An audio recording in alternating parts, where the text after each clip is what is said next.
Almost सबके साथ एक प्रॉब्लम है, बच्चों की शादियां बहुत लेट हो रही है। और जिनके घर में पुत्र नहीं है, बाकी की बहुत सारी चीजें हम आपको कथा विश्राम जब होगा तब बताएंगे। अभी आप विशेषता बड़े ध्यान से सुने, हम आपको कुछ विशेष बात बता दें जब तक आस्था पे ये प्रारंभ हो। हम लोग ये अधिकांश देख रहे हैं कि आजकल बच्चों के विवाह में बहुत विलंब हो रहा है, क्योंकि हम कथा करते हैं, हमारे पास में ये समस्या बहुत बड़े पैमाने पे आती है। पहले तो हम ये सोचते हैं कि 21 साल की 18 साल की उम्र हमारी सरकार ने बनाई है तो उस समय विवाह करेंगे, अगर उसका पालन नहीं किया तो ये कानून का विरोध होगा।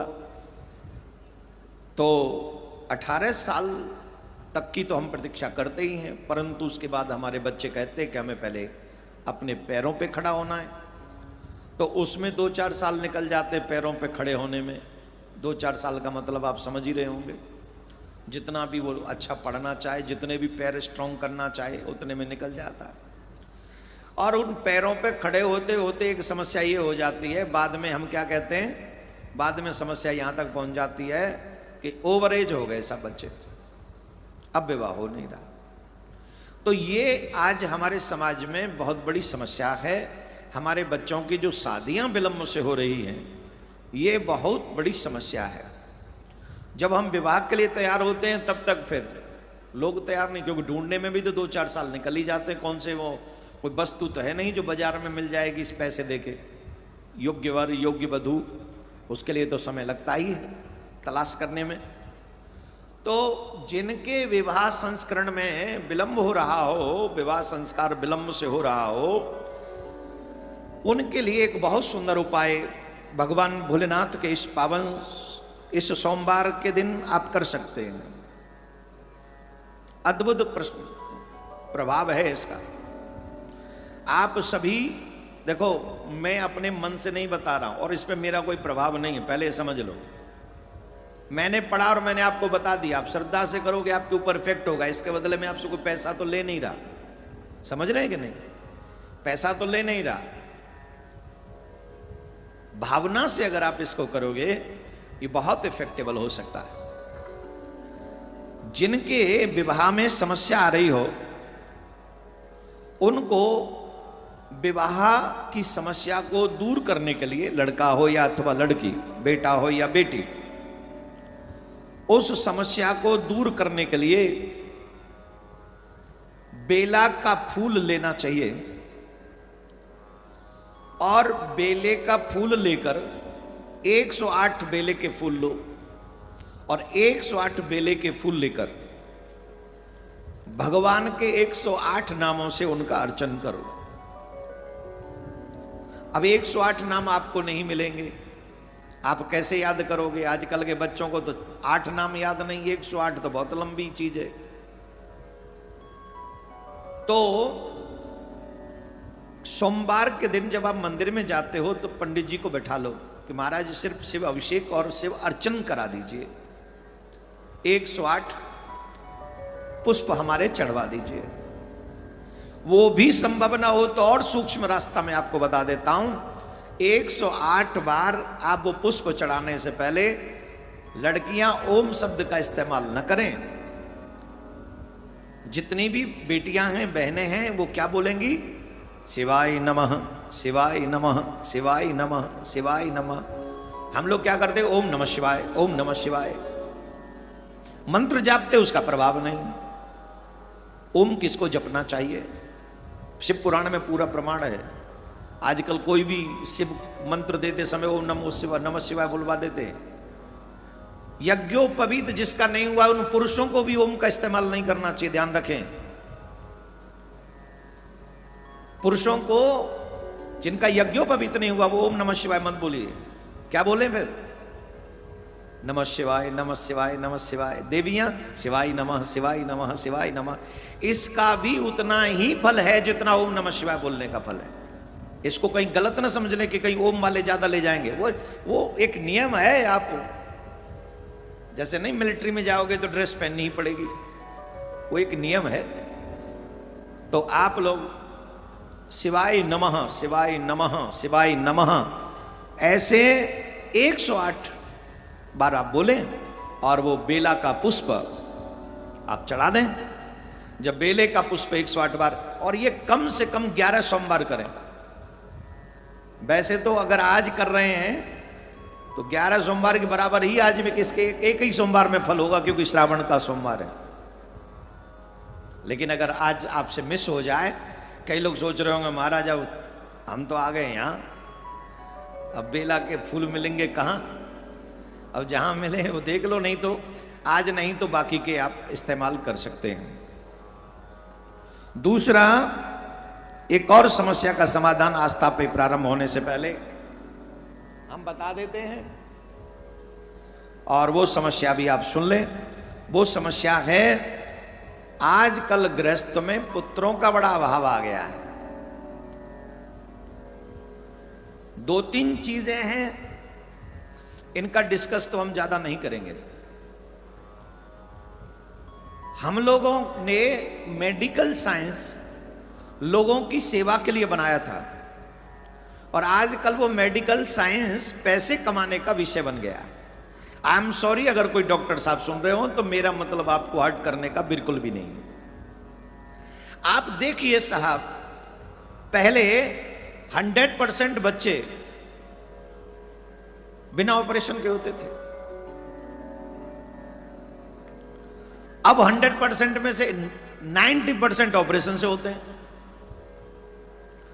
सरकारी योजना भी ऐसी है कि गांव की कोई जो सरकार की तरफ से होती हैं डॉक्टर या नर्स, वो अगर अपने गांव की लेडीज को वो लेके जाएंगी हॉस्पिटल और वहां ऑपरेशन करवा देंगी उसका, उसे भी 1000, 2000, 500 रुपए मिलते, पता नहीं आई डोंट नो कितने मिलते हैं। तो अब वो जो वहां करा सकती है वो क्यों कराएंगे कि 2000 तो वहां मिलेगा। पहली समस्या। दूसरी समस्या, अब तो आजकल एक और चीज आ गई है, वो क्या बोलते हैं, कौन सा होता है वो, आजकल बड़े सुंदर सुंदर, जरूरत ही नहीं है, वो अपने आप ही डाल देते हैं और बच्चा हो जाते हैं। क्या बोलते हैं उसको, है? अंग्रेजी शब्द है, वो बड़ी कंपनी आजकल चल रही खूब, हर एक हॉस्पिटल में चल रही है, स्पेशलिस्ट है। अच्छा वो कर दिया, ऊपर से कहे बेड रेस्ट रखना, फिर उससे क्या होगा बोले उसके बाद ऑपरेशन करेंगे। ये बहुत सारी चीजें, मेडिकल सेवा जन सेवा है, जन सेवा, शरीर स्वस्थ रहे ऐसा। परंतु जिनके घर में संतान नहीं है, पुत्र का अभाव है, ऐसे लोगों के लिए बहुत सरल उपाय हम आपको बता रहे हैं। जो पुत्र प्राप्ति के लिए तरस रहे हैं, ऐसे लोगों को धतूरा भोलेनाथ पे चढ़ाना चाहिए, वो भी लाल पुष्प वाला। जिस धतूरे पे लाल पुष्प आते हैं, अगर वो धतूरा आप भोलेनाथ पे चढ़ाएं तो इससे बहुत अच्छा और सुंदर रिजल्ट आपके हाथ में आएगा। अब कई बार ऐसा होता है कि वो न मिले तो फिर सामान्य धतूरा भी चढ़ाकर प्रयास करें, लेकिन 108 धतूरे चढ़ाएं और फिर वही बोलें जो मैंने उस पहले मंत्र में कहा है। पुरुष बोले जिन्होंने यज्ञोपवीत नहीं लिया है वो बोलेंगे, देवियां बोलेंगी शिवाय नमः, पुरुष बोलेंगे नमः शिवाय। इस मंत्र का जाप 108 बार करते हुए आप लोग ये कार्य करें। हमें ऐसी आशा है कि भगवान आपके मनोरथ, अच्छा हमें इसके बदले आपसे कुछ नहीं चाहिए सिवाय इसके, भगवान में सच्ची निष्ठा रखो, अपने बच्चों को धर्मात्मा बनाओ, क्योंकि वो बच्चे आपके तभी सेवा करेंगे जब वो धर्मात्मा होंगे। आइए आज के क्रम को हम आगे बढ़ाएं, उससे पहले सभी आस्था पे जो अभी लोग जुड़े हैं उनका स्वागत करते हैं और एक संदेश आप लोग सुन लेंगे। इसके बाद आज संपूर्ण शिव पुराण की कथा आप लोग सुनेंगे। श्रावण का सोमवार है, ध्यान से सुनना, आखिरी सोमवार है, एकादशी है और आज शिव पुराण पूरा भी हो रहा है, पार्थिव सेवा यहां चल रही है। कितना भाग्य सराहूं मैं आपका। अरे तुम संसार के कार्यों के लिए उठ उठ के भागते हो, जो यूट्यूब पे वो फोन छोड़ के बोले अभी आ रहे हैं महाराज शुरू करेंगे। अरे राम भजो, न जाने कौन सा शब्द तुम्हारे किस दिन काम आ जाए। अपना यूं ही रखो आस्था पे। एक आवश्यक संदेश सुन लेंगे, उसके बाद में बहुत प्यारा प्रसंग हम आपको सुनाएंगे। आप कल्पना नहीं कर सकते, आज का बहुत बड़ा प्रभाव है। एकादशी, श्रावण का सोमवार और शिव पुराण का पूर्णता। आहा, आज आनंद देने वाला है। बोलो राधे राधे। आइए सभी ध्यान दें। आपने अभी तक शिव पुराण की कथा में सुना था, इंद्र के द्वारा जब इंद्र बृहस्पति जी के पास साथ में भगवान भोलेनाथ का दर्शन करने जा रहे थे, तो बाबा शिव ही आ गए थे उनका परीक्षण करने। देखो, इसीलिए हम बार बार कहते हैं तीर्थ में किसी का अपमान मत करो। वैसे तो जीवन में किसी का बुरा नहीं करना चाहिए। ना जाने किस रूप में नारायण मिल जाए, तुम न जाने किससे पंगा ले रहे हो। अच्छा, एक और बात बताएं, जो व्यक्ति खुद से कुछ नहीं करता है ना, उसके लिए परमात्मा करता है। जो आपसे, आप किसी के साथ बुरा करें और वो व्यक्ति आपसे कुछ बुरा बोले या उल्टा सीधा करे आपका, तो फिर भगवान चुप रहता है, बोले चलो कोई नहीं, ये अपने आप ही से टलेगा। लेकिन सबसे खतरनाक गेम वो होता है कि जिसके साथ आप बुरा कर रहे हो और वो मौन हो जाए और भगवान की तरफ हाथ उठा के कह दे अब तू देख ले, तो महाराज उसका न्याय बड़ा विचित्र हो जाता है फिर। इसलिए जीवन में किसी को सताना नहीं चाहिए। कहा है ना, निर्बल को न सताइए जाकी मोटी हाय। एक गरीब की हाय से लोहा भस्म हो जाए। तो मुझे जितना मालूम है, अभी आप लोग लोहे के बराबर स्ट्रांग कोई नहीं है। ये बड़े बड़े मंत्री संतरी भी आते तो इनके साथ भी गार्ड्स होते नहीं, किस लिए होते? क्योंकि इनको पता है कि ये बुलेट प्रूफ जैकेट तो पहन सकते हैं, but they don't know bullet proof. वो बुलेट प्रूफ जैकेट पहन सकते, वो बुलेट प्रूफ नहीं है। वो बुलेट प्रूफ हो ही नहीं सकते, मैं और आप नहीं है। इसलिए कहा गया कि किसी गरीब को नहीं सताना चाहिए। ये जीवन भर याद रखो। अपमान मत करो किसी का। देवराज इंद्र ने तो भगवान भोलेनाथ का ही अपमान कर दिया। ऐसा अपमान कि पूछो नहीं। वज्र उठा लिया बाबा पे। वज्र जब उठाया तो बाबा ने उसे वहीं रोक दिया। स्टेचू पत्थर की तरह खड़ा हो गया। बृहस्पति जी ने उनसे कही भैया क्षमा मांग रहे, तेरा क्या तेरी बुद्धि पे फिर गया है, ऐसा बुरा हाल तूने किया अपना बुद्धि का देख। तो भगवान भोलेनाथ ने उसे क्षमा कर दिया, लेकिन उनकी जो तीसरे नेत्र से जो तेज निकला था उसे उन्होंने फेंक दिया था। इसी के संदर्भ में व्यास जी ने सनत कुमार जी से प्रश्न किया। सनत कुमार सर्वज्ञ ब्रह्मपुत्र नमोस्तुते श्रूयते मद्भुता मेध कथाम सम्मोहात्मनः। कहां है भैया? हे महाराज, हे सनत कुमार जी, हे सर्वज्ञ, हे ब्रह्मपुत्र, आपको हम नमस्कार करते हैं। आपने बड़ी सुंदर कथा सुनाई, परंतु मैं ये भी सुनना चाहता हूं नाथ, उस तेज का क्या हुआ जो क्षार समुद्र में फेंक दिया था? भगवान भोलेनाथ ने अपने तेज को जो खारे समुद्र में फेंक दिया था, उस तेज का क्या हुआ, मैं ये सुनना चाहता हूं। तो उन्होंने प्रारंभ की। सनत कुमार जी बोले, हे तात, शृणु तात महाप्रज्ञ शिवलीला महाद्भुतम यश्रुत्वा श्रद्धया भक्तो योगिनाम गतिमाप्नुयात्। तुम भगवान शिव की अद्भुत महत्व वाली लीलाओं को सुनो। भगवान शिव की लीला बड़ी अद्भुत हैं, बड़ी विचित्र हैं और बहुत ही मन को सुख देने वाली हैं। शिव जी के तीसरे नेत्र से उत्पन्न वह तेज जो खारे समुद्र में फेंक दिया गया था, शीघ्र ही एक बालक के रूप में प्रकट हो गया। शीघ्र ही एक बालक के रूप में वो प्रकट हो गया। और जब वो प्रकट हुआ, समुद्र की गोद में था, उस बालक ने बड़ी जोर जोर से रोना प्रारंभ किया। थोड़ी बहुत जोर से नहीं, बहुत जोर से उसने रोना प्रारंभ किया, हे महाराज आप लोग मानेंगे नहीं। मान ही लो, मानोगे क्यों नहीं, हमें कौन सी, हम अपनी जेब से कह रहे हैं, मानना ही पड़ेगा। महाराज इतनी जोर से रोया कि पूरा विश्व चलायमान हो गया। देवताओं तक के कान फटने लगे उसके रुदन को सुनकर। चारों तरफ उसके रुदन से हाहाकार मच गया। देवता लोग दौड़े ब्रह्मा जी के पास, महाराज जी कौन रो रहा है, ये नई मुसीबत आ गई लगती है, अब ये कोई नई मुसीबत है। ब्रह्मा जी बोले, ये आवाज तो ब्रह्मलोक का भी कर्ण भेदन कर रही है, ये इतनी जोर से रो कौन रहा है, कौन रो रहा है कौन, ये करुण रुदन कौन कर रहा है।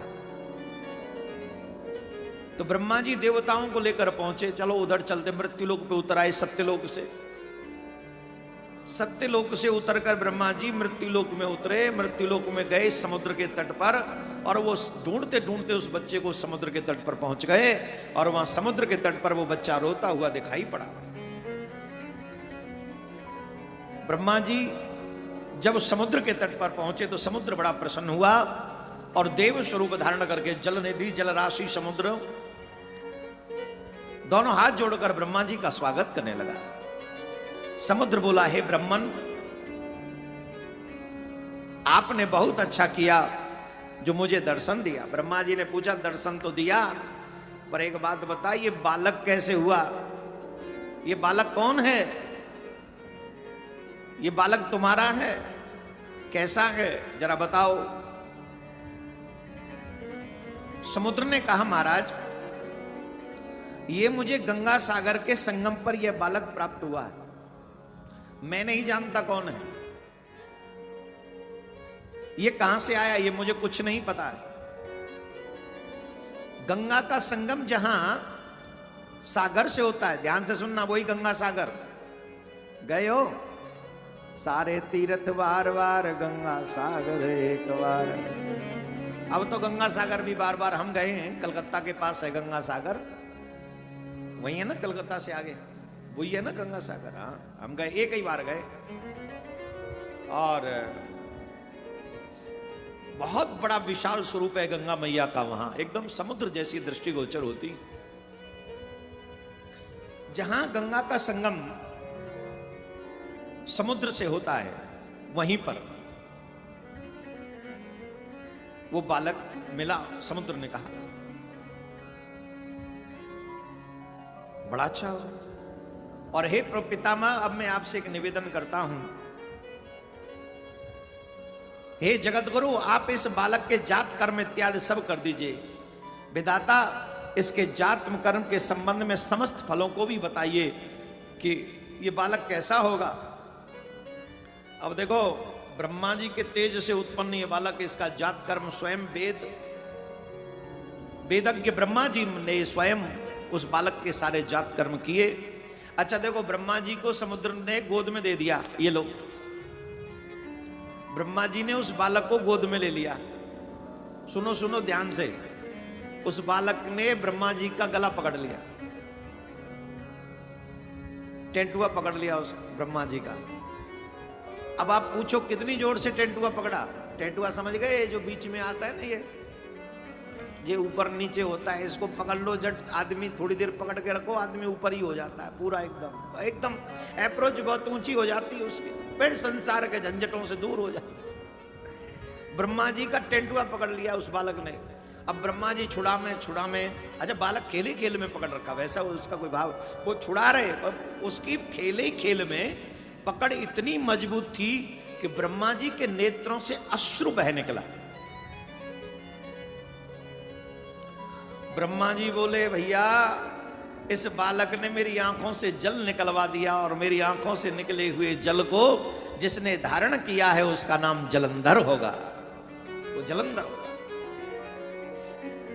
और भैया समुद्र और कुछ मत पूछो, ये बहुत बलवान होगा, बहुत बलवान होगा ये। सादा ब्रह्मा जी तो अनुभव कर चुके हैं ना बल का, बचपन में जब टेंटुआ पकड़ के रुला रहा है तो ये आगे जाके छोड़ेगा नहीं। कई बड़े बुरवार होते हैं महाराज, जो दुख देने के लिए पैदा होते हैं। बुरवार समझते हो, घर भी बुरे और बाहर भी बुरे, घर बाहर बुरो, ऐसा ही बुरवार, घर में भी बुरो और बाहर भी बुरो, किसी को सुख नहीं दे सकते। सुर नर मुनि सबके ये रीति, स्वार्थ लागे करे सब प्रीति। उनको तो प्रीति में भी जो है बुराई करते हैं, बहुत बुरे लोग हो जाते हैं। लेकिन ऐसे लोग फिर यहां भी दुख पाते और वहां भी दुख पाते। सावधानी रखनी चाहिए व्यवहार में। कहां थे हम? ब्रह्मा जी बोले बहुत बड़ा बलवान होगा, ऐसे साधारण मत समझना, ये बहुत बलवान होगा। ब्रह्मा जी ने यहां तक कह दिया इतना बलवान होगा ये कि विष्णु जी को भी जीत सकेगा, विष्णु जी भी इसे हरा नहीं सकेंगे। भाई ब्रह्मा जी वरदान देने में तो माहिर है कि जितने भी राक्षस हुए इन सबको दो नहीं वरदान दिए, एक तो ब्रह्मा जी और एक हमारे शंकर भोले बाबा। कुछ भी मांग लो शंकर बाबा से, है बहुत दयालु हैं, इतने दयालु हैं। अगर तुम शंकर भगवान से न मांग पाओ तो ये पार्थिव सेवा पूजा करते करते आज मांगो, जो मांगोगे सो मिल जाएगा। दिल से मांगना बस। हाय हाय, कलयुग में महादेव कितनी जल्दी हम सब पर कृपा करते हैं, पर हमारा दुर्भाग्य देखो, ऐसी स्थिति में भी हमारा मन भगवान में लगता नहीं, रुचि नहीं होती है, श्रद्धा नहीं होती है, भाव नहीं होता है। ये कलयुग का ही तो प्रभाव है। हम लोग ये हैं, हम अब कभी अपने पद की चिंता करने लग जाते हैं, कभी हम अपने घर की चिंता करने लग जाते हैं, कभी हम अपने काम की चिंता करने लग जाते हैं। किसी को धाम की चिंता है, किसी को काम की चिंता है, पर घनश्याम की चिंता किसी को भी नहीं है, कल्याण की चिंता किसी को भी नहीं है। अपने कल्याण की चिंता सोचो, तुम्हारा कल्याण कैसे होगा, उसके बिना गति नहीं होने वाली है। ध्यान रख लीजिए, ये घर मकान दुकान सब यहीं छूट जाएगा। जिनके लिए हम बुरा करते हैं वो सब यहीं छूट जाएंगे। इसलिए सबसे ज्यादा चिंता, सबसे ज्यादा फिक्र अगर करनी है तो अपने कल्याण की करो। अपने कल्याण, मेरा कल्याण कैसे होगा? देखो, जब मैं जितने भी लोग धनवान बैठे ना, धनवान यहां वहां जहां तहां, इन सब से एक ही बात कह रहा हूं, पैसे का एक ही उपयोग है, अपने कल्याण में लगा दो। बेटा बेटी को पढ़ा के अच्छी जगह पहुंचा दो,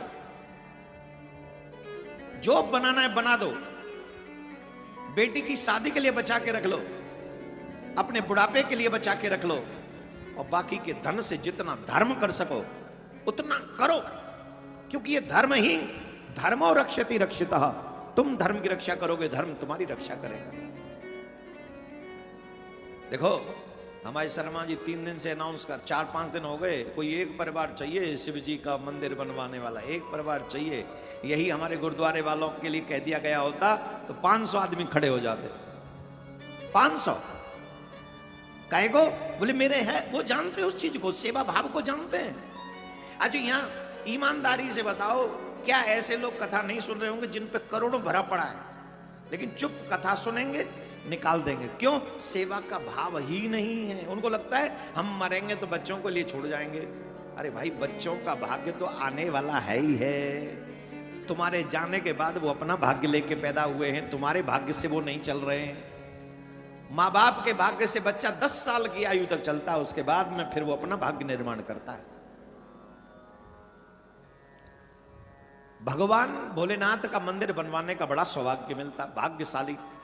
जो व्यक्ति बाबा का मंदिर बनवाता है, भोलेनाथ का मंदिर बनवाता है, वो मनुष्य कभी नरकगामी नहीं होता। जो मां पार्वती का मंदिर बनवाता है, वो मनुष्य कभी भी संपत्तिहीन नहीं हो सकता। और जो भगवान राधा कृष्ण, भगवान श्री राम और नारायण का मंदिर बनवाता है, उस मनुष्य का कभी भी पतन नहीं हो सकता। इतना बड़ा प्रभाव है मंदिर बनवाने के। और क्यों?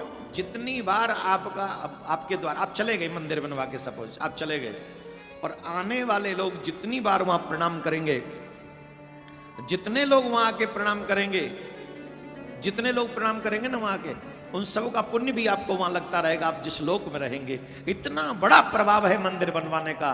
पर दुर्भाग्य तो देखो, इन तरफ प्रेरित नहीं होते। हम लोग होटल बनवाने में लगे हुए हैं, हम लोग मदिरालय, दारू के ठेके देखो, दुकान दुकान, घर घर, गली गली के कोने पे मिल जाएगी आपको, जिससे समाज का पतन हो जाए। जिससे क्या कहूं मैं, इस विषय को ज्यादा कहना भी तो ठीक नहीं। इसलिए मैं तो कहूंगा, अगर परमात्मा ने धन दिया है तो उसका सदुपयोग कंपलसरी है। आप उसे स्वर्ग की सीढ़ी बनाइए, आप अपने कल्याण की सीढ़ी बनाइए। राधे राधे बोलना पड़ेगा। और जोर से बोलिए, बहुत धीरे बोल रहे हो आप, और जोर से। बहुत जरूरी है, उसका सदुपयोग हम करें। तो मैं तो कहूंगा, कोई एक आध ही किसी के मन में भाव आए तो प्रियाकांतेश्वर मंदिर को खुद अपने द्वारा, अगर सामर्थ्यवान आप में से कोई है, आस्था पे सुने उनमें से कोई है, तो अवश्य ये सेवा हमको करनी चाहिए। उस बालक को विष्णु भी नहीं जीत सकेंगे, नारायण नहीं जीत सकेंगे, ऐसा ब्रह्मा जी ने कहा। महाराज समुद्र बड़ा प्रसन्न हुआ, आ जाइए सीधे आ जाइए, हाँ विराज जाए। तो कहा कि इसको नारायण भी नहीं जीत पाएंगे।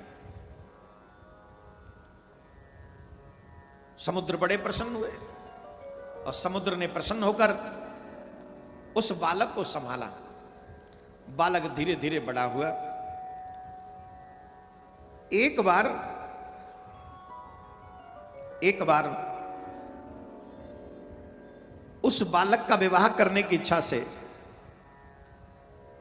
सागर ने महान असुर काल नेम को बुलाकर उसकी पुत्री वृंदा से निवेदन किया। काली नेम से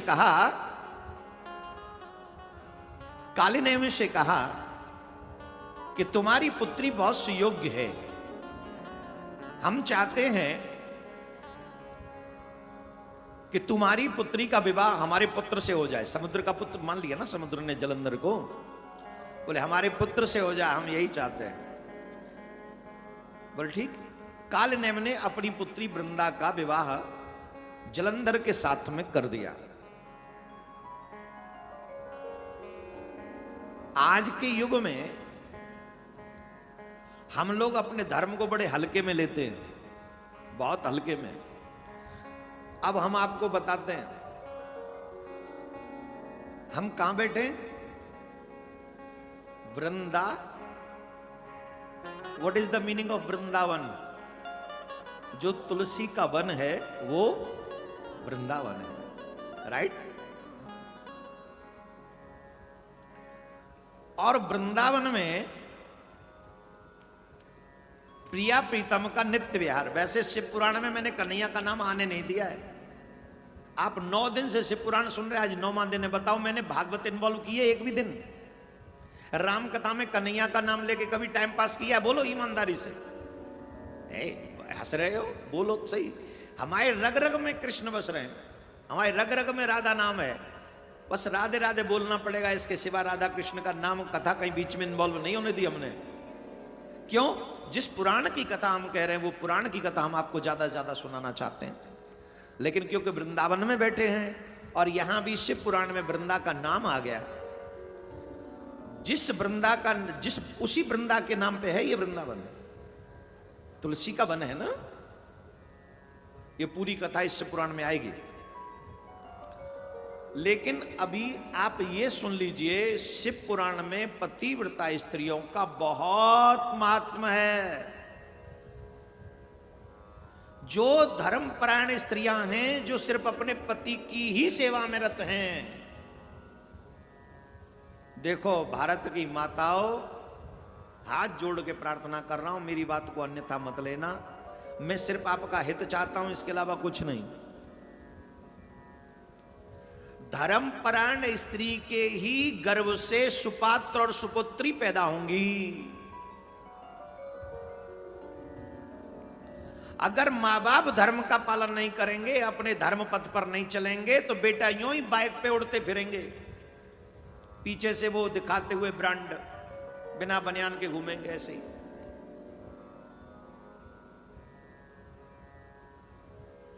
संस्कार विहीन, कुल विहीन पुत्र हो या पुत्री, वंश को डुबा देती है। इसलिए आजादी के नाम पे, मॉडर्नेस के नाम पे हम कुछ भी कर डालेंगे, ये ठीक नहीं।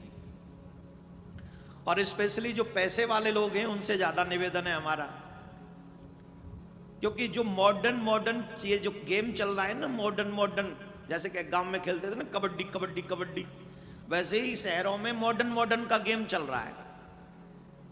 जो जितना मॉडर्न होगा वो उतने ही कपड़े कम पहनेगा। हमारे मथुरा वृंदावन में थोड़े कम मॉडर्न है, आगरा में हमसे थोड़े ज्यादा एक्स्ट्रा मॉडर्न है। आगरा से फिर रेफर कर दिए जाते दिल्ली की तरफ। जो व्यक्ति हमारे यहाँ मथुरा में बीमार पड़ जाए और यहाँ हैंडल ना हो तो कहते आगरा ले जाओ, फिर व्यक्ति आगरा ले जाता है एम्बुलेंस।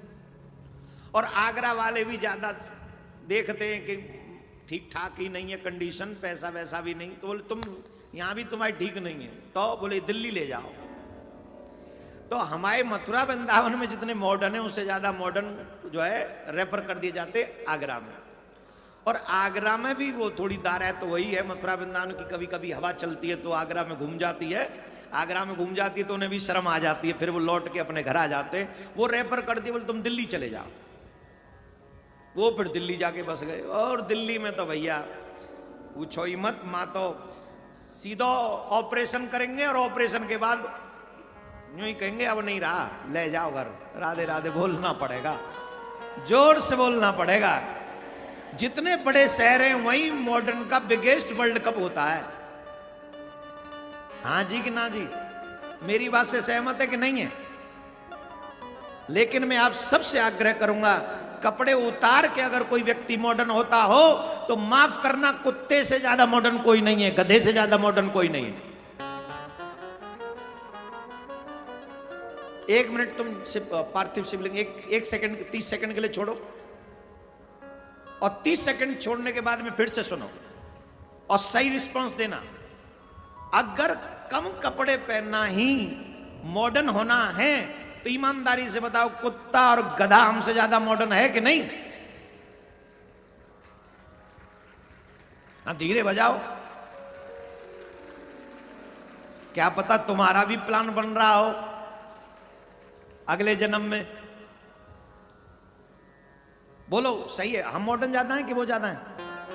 हाथी तो कोई बनियान नहीं पहनता, हाथी पहनता है, शेर पहनता है, गधा पहनता है। अरे छोड़ो, तुमसे ज्यादा मॉडर्न तो चेंटी है, ऐसे ही घुमाती है, ऐसे ही खायाती है, ऐसे ही सो जाती है, ऐसे ही रहती है। काहे के मॉडर्न हो तुम? अरे तुम मानव हो, तुम्हें नंगा रहने के लिए नहीं, तुम्हें तो लाज रखने के लिए भगवान ने पैदा किया है कि अपने दायरे में रहो, भजन करो, परोपकार करो, दूसरों का हित करो और अपना कल्याण करो। तुम्हें भगवान ने इसलिए पैदा किया है। राधे राधे बोलना पड़ेगा, धीरे नहीं। जब्बा तो बात समझ में आ गई? आ गई कि नहीं? वृंदा के विषय में शिव पुराण में देखिए कितने गजब का प्रभाव है उसका। जिस समय माला पहनाई उसे, वृंदा ने कह दिया नाथ किसी से डरना नहीं। क्यों? बोले आपकी अर्धांगिनी का सतीत्व जब तक नष्ट नहीं होगा, आपको शंकर ब्रह्मा विष्णु कोई मार नहीं सकता। ध्यान से सुनिए, कितनी बड़ी बात वृंदा कह रही है। आपकी अर्धांगिनी का सतीत्व जब तक नष्ट नहीं होगा, आपको शंकर ब्रह्मा विष्णु ये कोई नहीं मार सकते। और आज छोटी छोटी उम्र में बच्चे एक्सीडेंट में मर जा रहे हैं। हाँ जी कि ना जी? बोलो हाँ जी कि ना जी? रीजन क्या है? न सत है, न तप है, न भजन है। सबसे बड़ी शक्ति है तपस्या, भजन, नाम शक्ति। आप अपने भगवान का, ईश्वर का नाम जपिए।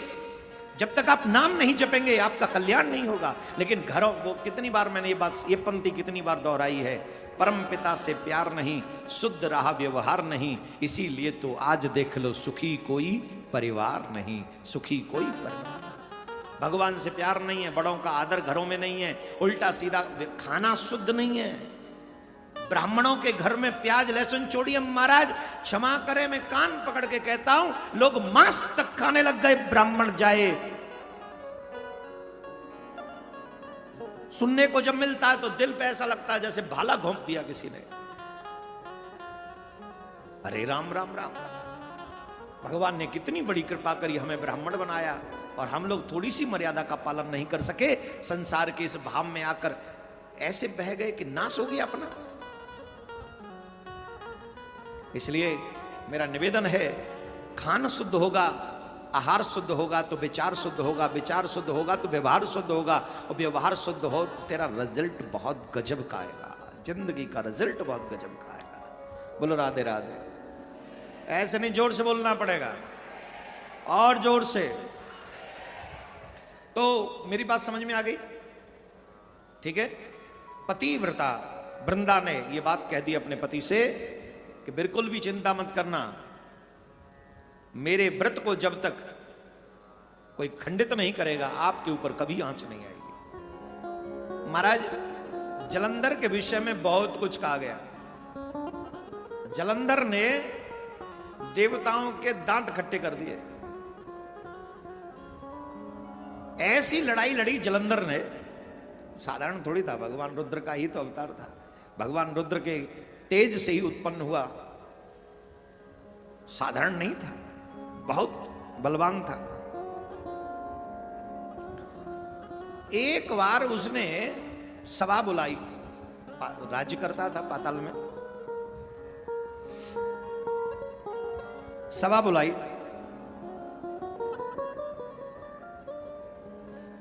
और शुक्राचार्य जी से उसने कुछ पूछा।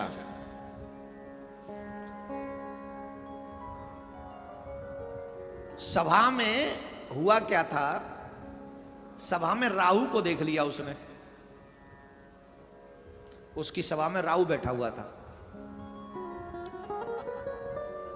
तो राहु को जब सभा में देखा तो राहु का सर अलग है, कटा हुआ है। तो राहु को, कटे हुए सर को राहु का देखकर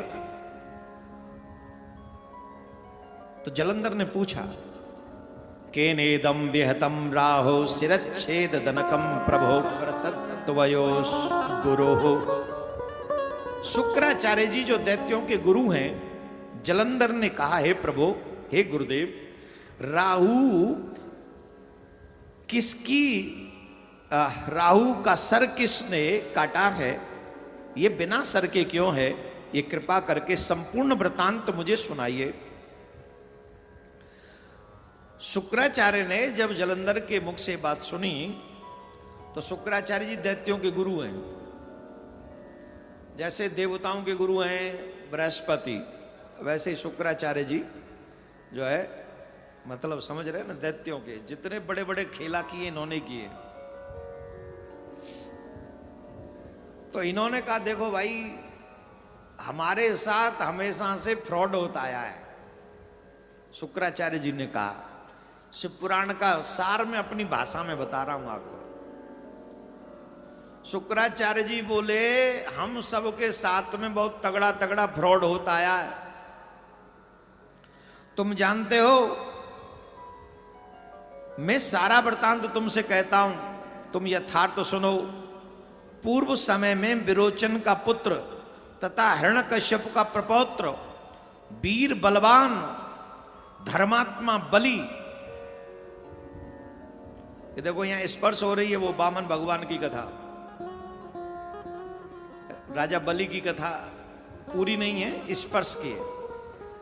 राजा बलि इतना योद्धा था कि उसने स्वर्ग पर अपना आधिपत्य जमा लिया था। फिर क्या हुआ, बोले देवता और दैत्यों ने,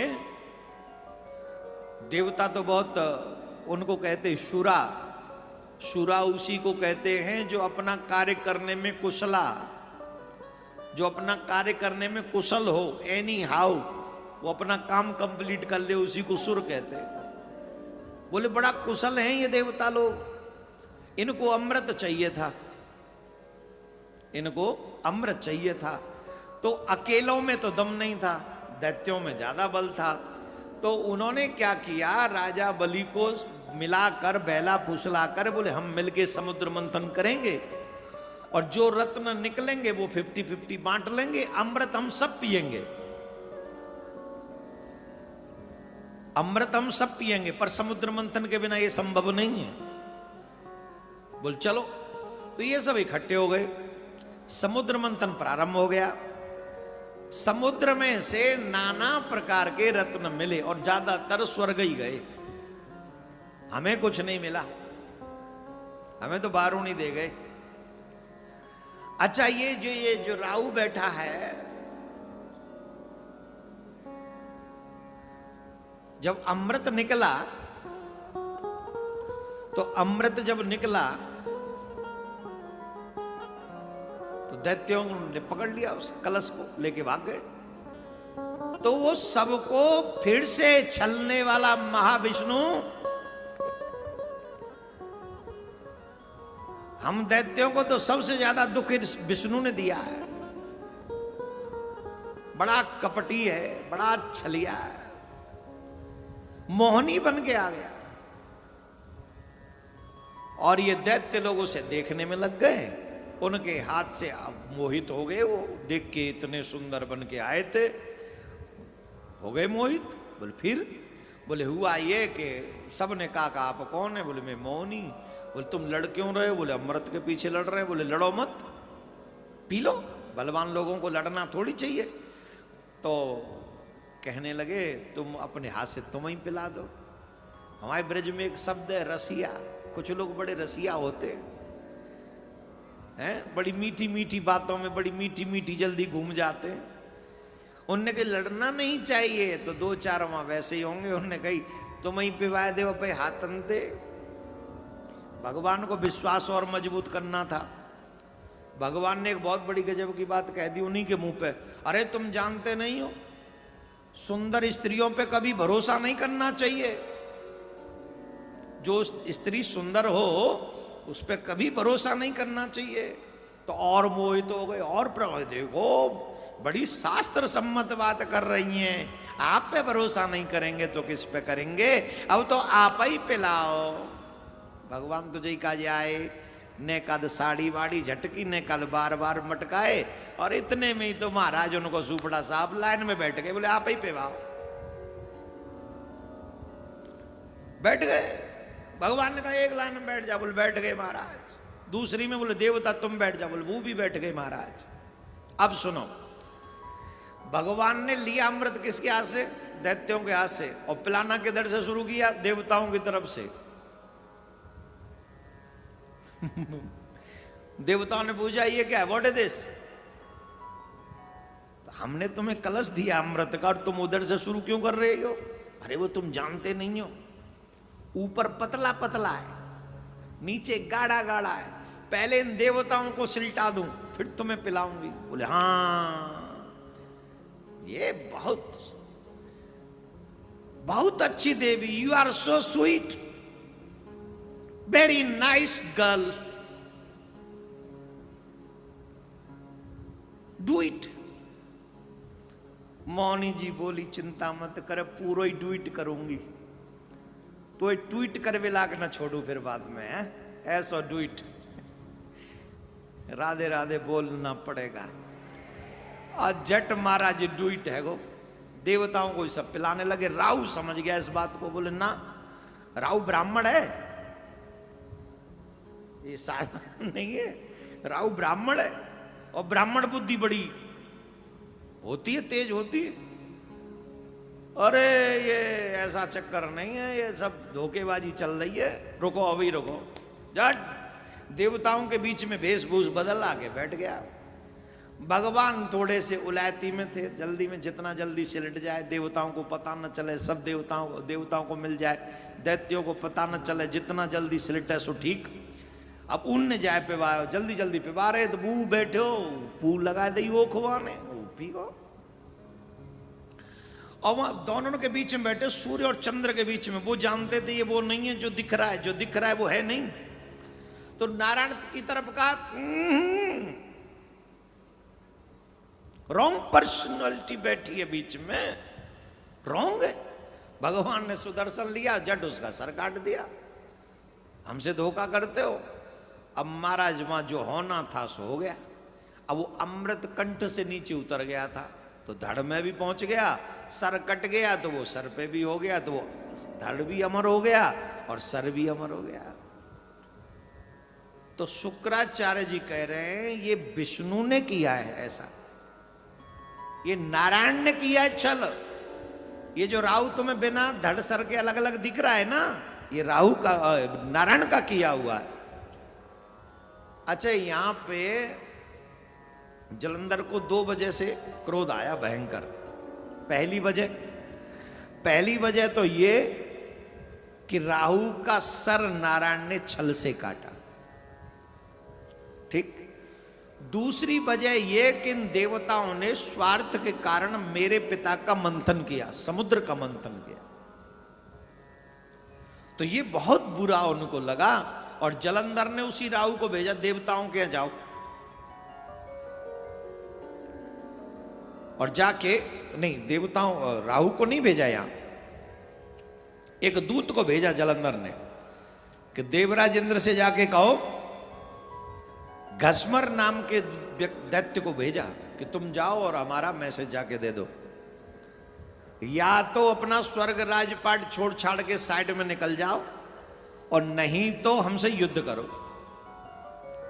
तुमने समुद्र का मंथन क्यों किया ये बताओ, तुमने समुद्र का मंथन क्यों किया। वो महाराज वहां पहुंचा, इंद्र कांप गया कि जलंधर का दूत आया है, मैसेज लाया है। सभा में मैसेज सुना गया और मैसेज सुना गया तो अंदर डर भी था, बाहर से क्रोध प्रदर्शित कर रहा था इंद्र।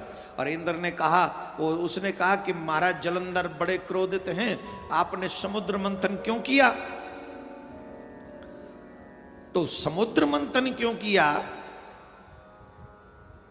जब पूछा तो इंद्र ने कहा, देखो समुद्र ने हमारे कई राक्षसों को छिपा के रखा, शंख इत्यादि ऐसे दैत्य हुए जो जाके हम ऋषि मुनि देवताओं को दुख देकर समुद्र में ही छिपते थे, और अमृत के लिए हमने समुद्र मंथन किया है, कोई द्वेष भावना हमारी नहीं थी, ऐसा उन्होंने कहा। ये जाके जब सुना तो जलंधर ने कहा चढ़ाई करो, युद्ध होगा। अब महाराज भयानक युद्ध हुआ, चारों तरफ से घेर लिया नगरी को और चारों तरफ से घेर लिया स्वर्ग को। युद्ध प्रारंभ हो गया। अब यहां क्या होता था, युद्ध चल रहा है, अब मर रहे हैं, एक दूसरे मर रहे हैं। तो जब वो दैत्य मरते थे तो शुक्राचार्य जी संजीवनी विद्या के द्वारा उनको जीवित कर देते थे। बोलो राधे राधे, जोर से बोलो, बोलने में थोड़ी पैसा लग रहा है। जब दैत्य मरते थे तो शुक्राचार्य जी संजीवनी विद्या के द्वारा उन दैत्यों को पुनः जीवित करते थे, वो लड़ते थे। और जब देवताओं को कोई कष्ट होता था, जब देवताओं पे कोई मुसीबत आती थी, तो वहां अंगिरा बृहस्पति द्रोण पर्वत से बहुत सुंदर सुंदर दिव्य औषधियों को लाते और देवताओं के अंगों पर लगा देते, वो स्वस्थ हो जाते और वो भी युद्ध करते। जलंधर देख रहा है कि हम बार बार इन देवताओं का हाल बेहाल करते, किसी के सर काट देते, किसी के हाथ काट देते, वो फिर आके हमारे सामने लड़ने लग जाते हैं। शुक्राचार्य जी के पास में गया और शुक्राचार्य जी से कहा, गुरु जी हमें जितना ज्ञान है उसके अनुसार आपके सिवा संसार में किसी और को संजीवनी विद्या नहीं आती, फिर ये लोग बार बार कैसे आ जाते हमारे पास। तो शुक्राचार्य जी ने कहा, तुम अंगिरा और बृहस्पति को नहीं जानते, ये इनके बहुत शुभ चिंतक हैं। ये चले जाते हैं और द्रोण पर्वत पे चले जाते, वहां पर बड़ी बड़ी दिव्य औषधियां, उन औषधियों को लाके इनको लगा देते, स्वस्थ हो जाते और फिर ठीक लड़ते हैं। बोले फिर कैसे की बचा जाए। बोले एक ही काम करो। बोले क्या।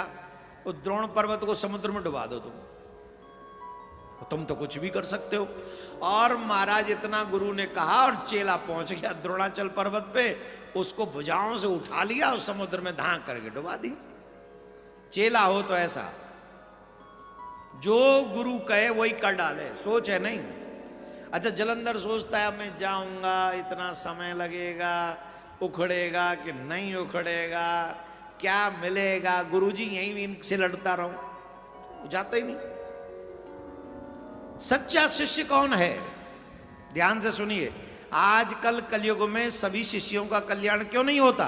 क्योंकि इसमें व्यक्ति अपनी बुद्धि लगाता है। मैं फिर कह रहा हूं,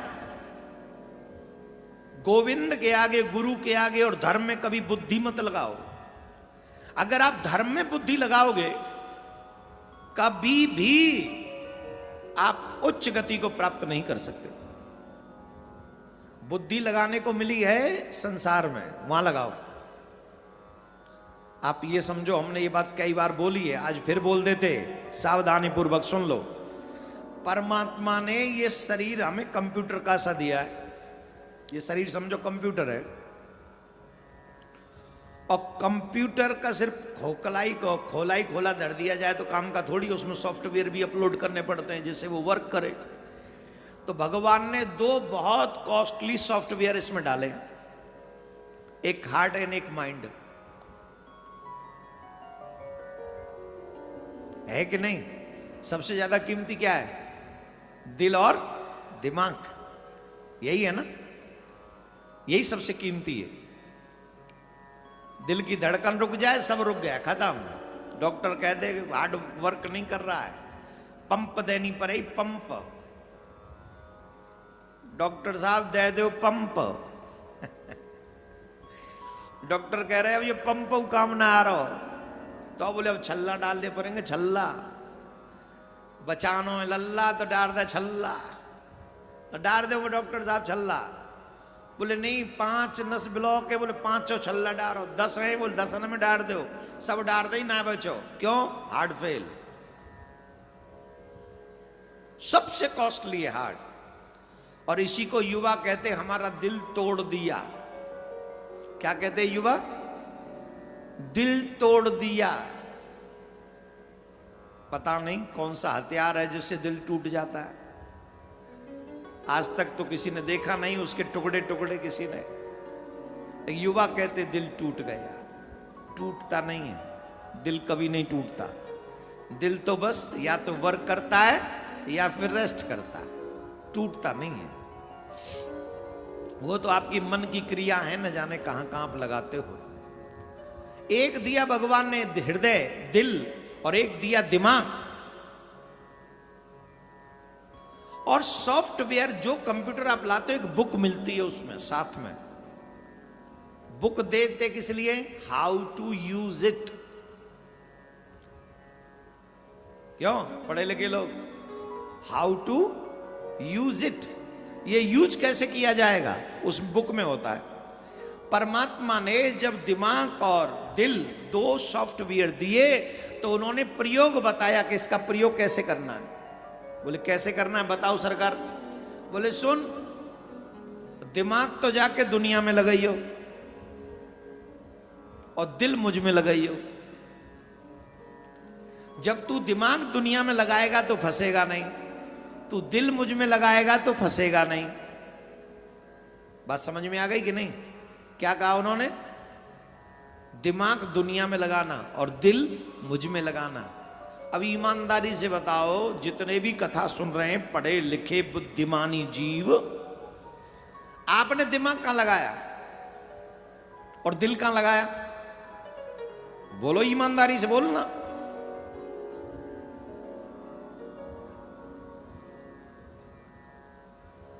दिमाग लगाया धर्म में।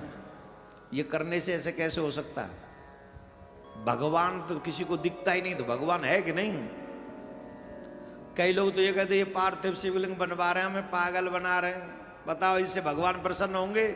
मिट्टी से पार्थिव शिवलिंग बनते होंगे? काय को क्यों उनको ऐसा लग रहा है? एक आप श्रद्धावान है जो अपने हाथों से बनाए जा रहे हैं। आपका विश्वास बढ़ता जा रहा है, जितनी अपनी आपने सेवा कर ली है उतने आपके मन में बढ़ता चला जा रहा है। क्या आखिरी सोमवार है, हम आज सेवा करने से चूक गए तो हमारा जीवन फिर किस काम का? मन में ये भाव कईयों के में है। आज आखिरी सोमवार है श्रावण का, आज जम के पूजा करो महाराज, जम के बनाओ। आज कईयों के हाथ बड़ी तेज गति से चल रहे हैं, मैं देख रहा हूं। ज्यादा से ज्यादा मुझे बनाने, क्योंकि 5,01,000 पार्थिव शिवलिंग बन रहे हैं आज। आज हम भाग्यशाली है, संख्या कंप्लीट है। 5,01,000 पार्थिव शिवलिंग आज बनेंगे और शाम को उनका अभिषेक होगा। आहा, हम तो कह रहे हैं भाई ये अनुष्ठान करके हमारा जीवन तो सफल हो गया। हमें नहीं पता, तुम जानो,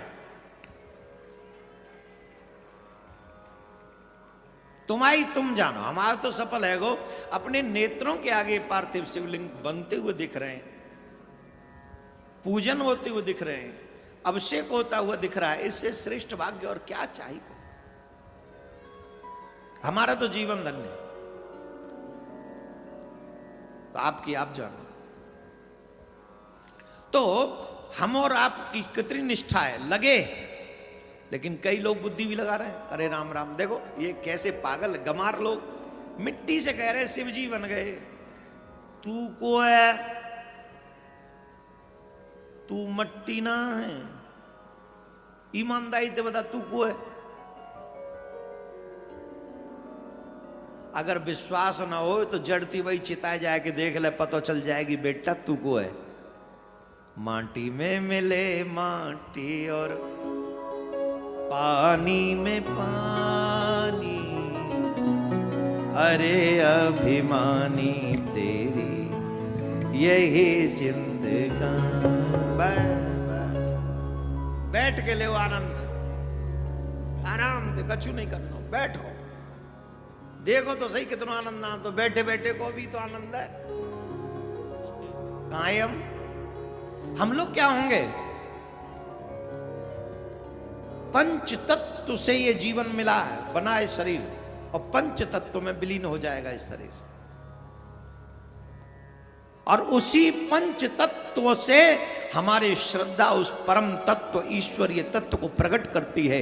माटी से, ब्रज रज से आज भक्त अपने हाथों से उस परम पिता परमात्मा का जो है ऐसे निर्माण कर रहे हैं। ये भावना है। जिनके पास दिमाग नहीं, जो दिमाग यूज नहीं कर रहे यहां, वो कौन है? भक्त। और जो दिमाग यूज कर रहे हैं वो यहां से दूर है, वो दूर है। भगवान ने कहा दिमाग दुनिया में यूज करना, मुझ में नहीं, और दिल मुझ में लगाना, दुनिया में नहीं। अगर दिल दुनिया में लगा दिया तो फंस जाएगा। अब ईमानदारी से बताओ, फंसे कि निकले? कैसे फंस गए? उल्टा प्रयोग कर डाला हमने। भगवान ने कहा था दिल मुझ में लगाना, दिमाग दुनिया में। हमने प्रयोग किया उल्टा, दिल लगाया दुनिया में और दिमाग लगाया भगवान में। कितने निकम्मे निकृष्ट लोग मिल जाते हैं। पत्थर में कहीं भगवान होते होंगे? जब तेरे जैसे निकम्मे में इंसान हो सकता है तो पत्थर में भगवान कैसे नहीं हो सकता है?